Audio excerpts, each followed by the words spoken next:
Once upon a time, in a remote village on the edge of a forest, there was an old house surrounded by lush trees.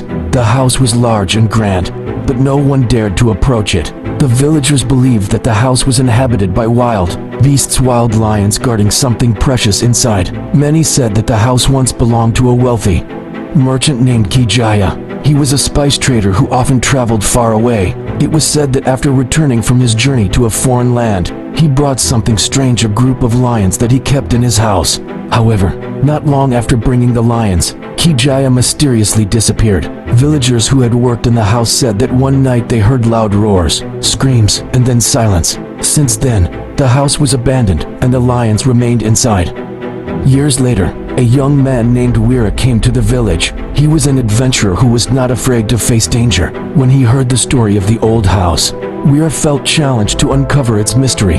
The villagers warned him, but Weera remained adamant. If the house is indeed filled with lions, there must be a reason behind it, he said. He walked towards the old house as the sun began to set, armed with a torch and a dagger. As he entered the yard of the house, Weera heard a rumbling sound. From behind the cracked window, his eyes caught the figure of a large lion staring at him sharply. Strangely, the lion did not attack immediately. Weera stepped closer and found that the lions did not seem as wild as people had described.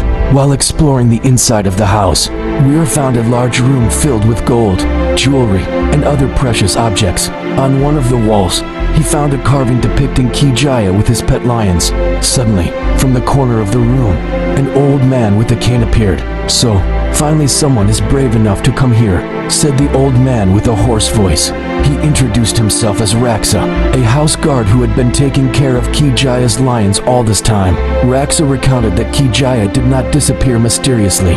He fell ill and died, leaving a message that the lions should continue to be cared for. However, due to fear and greed, the villagers spread scary stories, so that no one would try to take Kijaya's inheritance. Hearing the story, Weera smiled. "So, these lions are not monsters, but guardians of Kijaya's legacy?"